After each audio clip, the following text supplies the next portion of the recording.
Bonjour tout le monde. Aujourd'hui, on s'attaque à un sujet aussi complexe que crucial. On va plonger ensemble au cœur de la neurobiologie pour explorer une piste fascinante et totalement novatrice concernant le trouble de stress post-traumatique.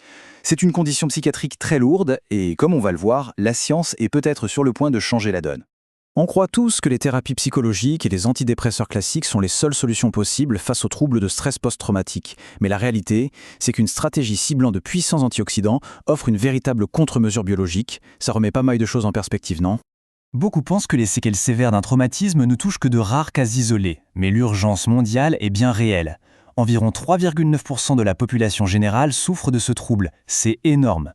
En fait, face à cette prévalence et à l'insuffisance globale des soins actuels, de nombreux individus restent sans traitement efficace, ce qui pousse les chercheurs à chercher des solutions entièrement nouvelles. Parce que oui, il faut bien comprendre que ce trouble n'est pas uniquement un fardeau émotionnel.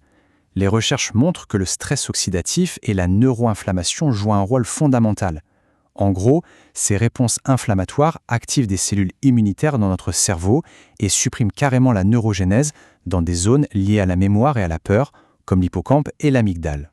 Alors, qu'est-ce qu'on a comme arsenal aujourd'hui? La prise en charge standard repose beaucoup sur des psychothérapies centrées sur le traumatisme. Et du côté des médicaments, les médecins prescrivent majoritairement des antidépresseurs, comme la sertraline ou la venlafaxine, pour essayer de calmer les symptômes. Le cœur du problème, c'est que ces traitements n'ont qu'une efficacité modérée et que les taux d'abandon sont très élevés, sans parler des effets secondaires. On parle d'insomnie, de vertige, de fluctuation de poids.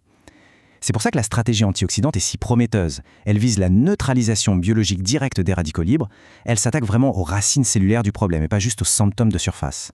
La thérapie par composé de thiamine, c'est l'utilisation de la vitamine B1 et de ses dérivés pour stabiliser la fonction mitochondriale et inhiber l'inflammation. Concrètement, cela signifie que cette supplémentation aide le cerveau à synthétiser des antioxydants vitaux qui vont neutraliser les dommages. On le voit très clairement dans les études précliniques actuelles où cela offre une véritable neuroprotection directe contre les dégâts liés au traumatisme.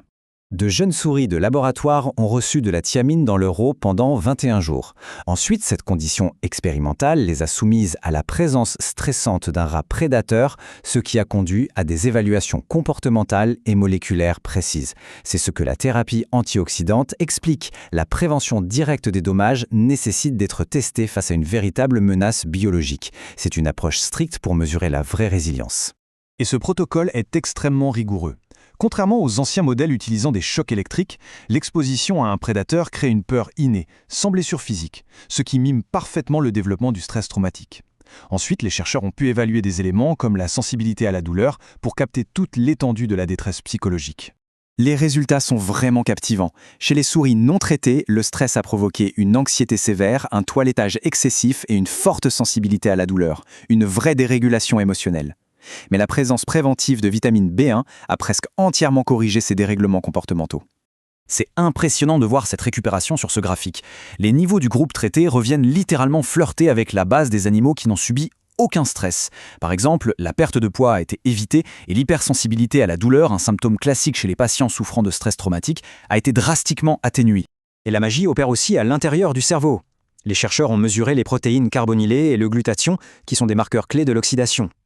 Chez le groupe non traité, ces niveaux ont explosé dans des zones comme le cortex préfrontal et l'hippocampe. La restauration de cet équilibre par la vitamine B1 prouve que le cerveau a été protégé de l'intérieur. Au-delà du contrôle de l'oxydation, on observe un apaisement spectaculaire de l'inflammation. Le stress avait déclenché une forte expression du gène CEPHOS, lié à la peur, et de cytokines inflammatoires comme l'interleukine 1 bêta. Eh bien, la thiamine a littéralement bloqué cette réaction en chaîne. C'est une vraie mise sur pause des gènes de l'inflammation critique.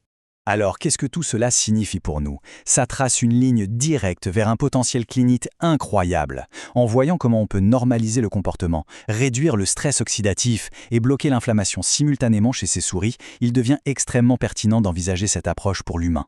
Surtout que ces molécules ont déjà fait leurs preuves chez l'humain avec une excellente tolérance. On utilise déjà 250 mg par jour pour l'anxiété généralisée, 300 pour le syndrome des ovaires polykystiques et même jusqu'à 600 mg dans des essais pour Alzheimer. Cette solidité clinique justifie complètement d'étendre les recherches vers le traitement des traumatismes psychiatriques. Cette question mérite bien sûr d'être approfondie avec un professionnel de la santé. Les ressources sont en description. Pour continuer à explorer la neurobiologie et les avancées médicales, abonnez-vous! Merci d'avoir regardé cette analyse. À très bientôt pour une nouvelle exploration. Vous vous demandiez s'il existait une alternative aux thérapies classiques pour vaincre le stress post-traumatique? Voilà la réponse.